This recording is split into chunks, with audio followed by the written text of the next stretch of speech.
Bonsoir, je suis là, je suis chez moi. Il est tard, la lumière est basse, cette lumière un peu chaude que je laisse toujours le soir, parce que je n'aime pas quand c'est trop éclairé, ni quand c'est complètement sombre. J'ai terminé ma journée depuis un moment déjà.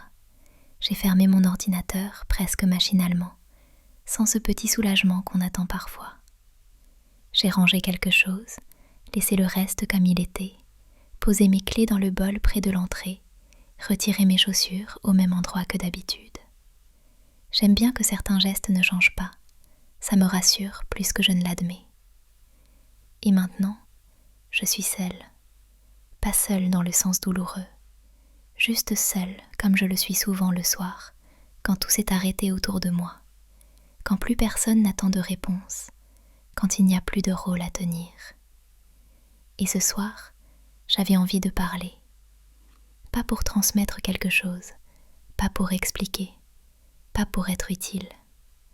J'avais envie de parler parce que ça me fait du bien, parce que poser des mots, doucement, à voix basse, me permet de respirer un peu mieux.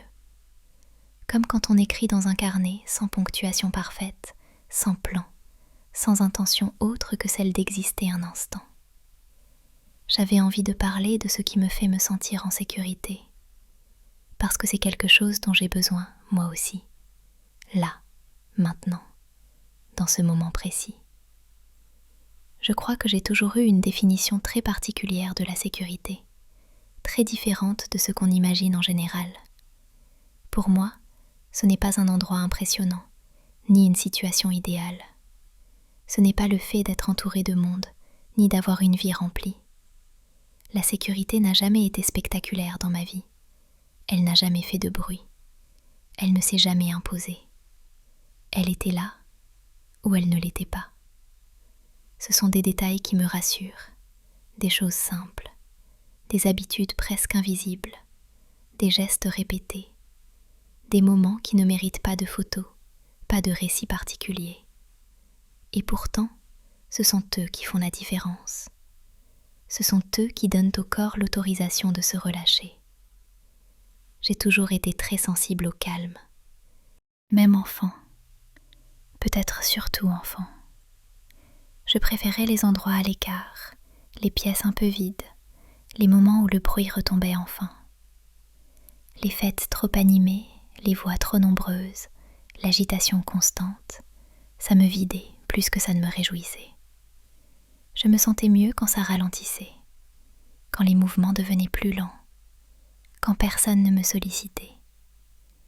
Quand j'étais petite, je ne savais pas encore mettre des mots là-dessus.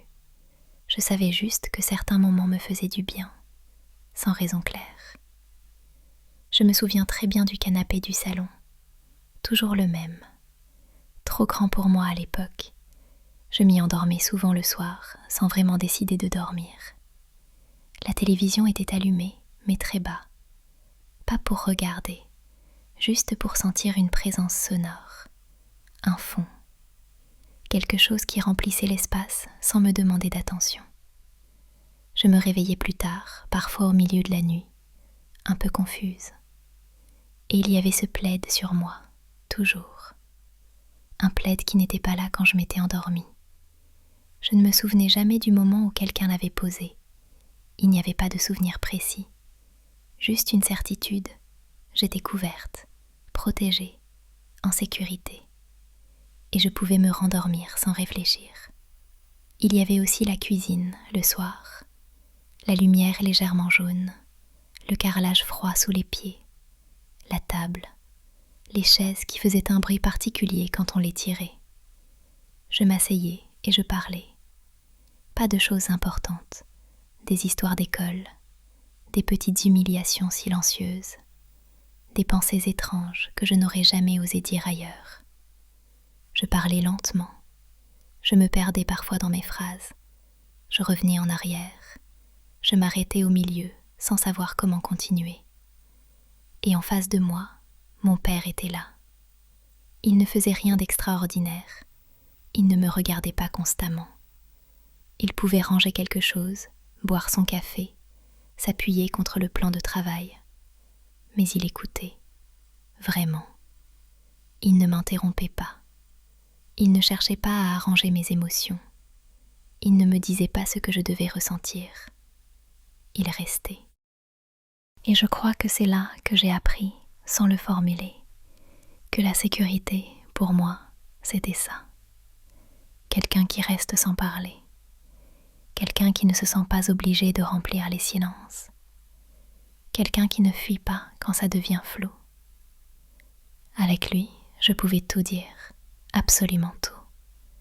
Les choses graves comme les choses ridicules. Les peurs que je n'arrivais pas à nommer.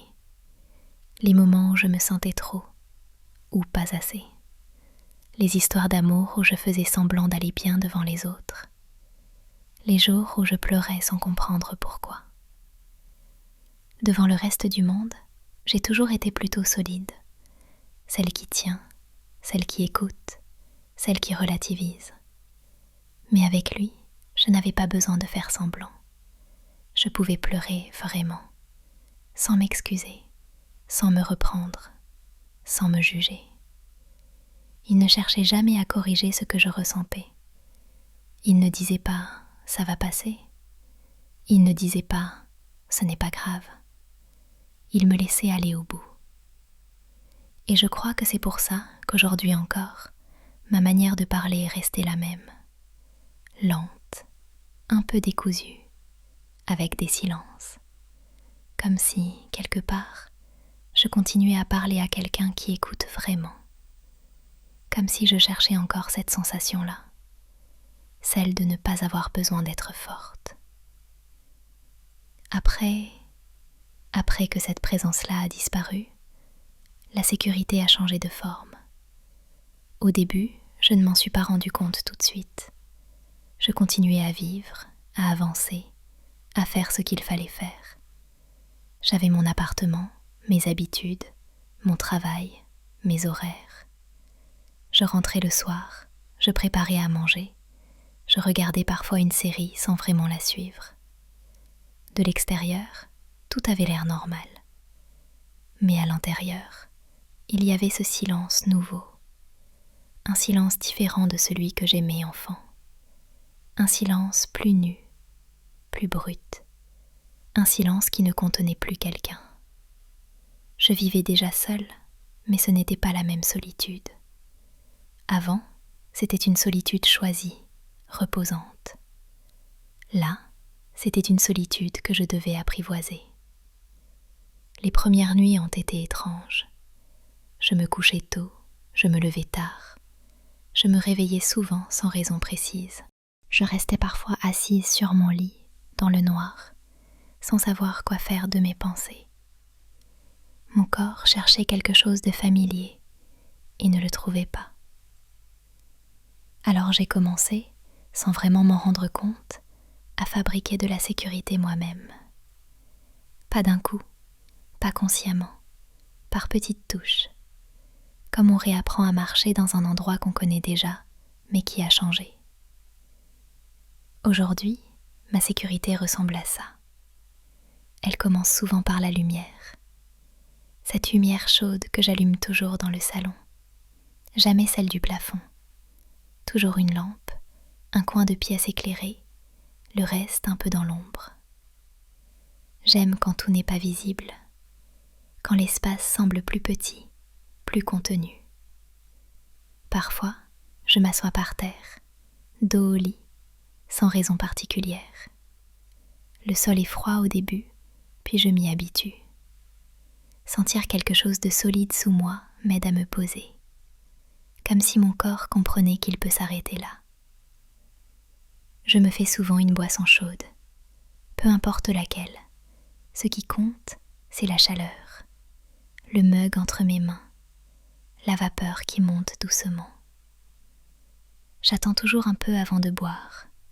Je reste là, je respire, et sans m'en rendre compte, mes épaules descendent légèrement. Après 22 heures, quelque chose change. Le monde semble plus lointain. Les messages se font rares. Les bruits diminuent. Je n'attends plus rien. C'est souvent à ce moment-là que je pose mon téléphone loin de moi. pas par discipline, pas pour être meilleur, juste pour ne pas attendre un signe qui ne viendra peut-être pas. Et parfois, je parle, pas pour raconter quelque chose d'important, pas pour analyser ma journée. Je parle comme on se parle à soi-même, à voix basse, lentement. Je raconte un détail, un moment banal, une pensée qui revient. Ma propre voix me rassure, même quand elle tremble un peu, même quand elle hésite. Mon corps reconnaît ce rythme, il sait que c'est un moment sans danger. Je crois que c'est comme ça que j'ai appris à vivre seule, pas en devenant plus forte, pas en me durcissant, mais en devenant plus attentive, plus douce avec moi-même, en acceptant que la sécurité ne revienne pas sous la même forme, mais qu'elle puisse exister autrement. Peut-être que toi aussi, tu as appris ça sans t'en rendre compte. Peut-être qu'il y a des gestes que tu fais toujours le soir, des habitudes discrètes, des choses que tu n'expliquerais pas vraiment à quelqu'un d'autre, pas parce qu'elles sont honteuses, juste parce qu'elles sont à toi. Tu n'as pas besoin de les comprendre, tu n'as pas besoin de les justifier. S'il y a quelque chose, même minuscule, qui te permet de respirer un peu mieux, alors c'est suffisant. Là, maintenant, on peut rester. Je suis là, je parle doucement, je ne cherche pas à conclure. Il n'y a rien à résoudre, rien à réparer, rien à réussir ce soir.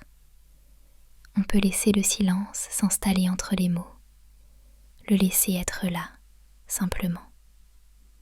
Je ne pars pas tout de suite, je reste encore un peu avec toi.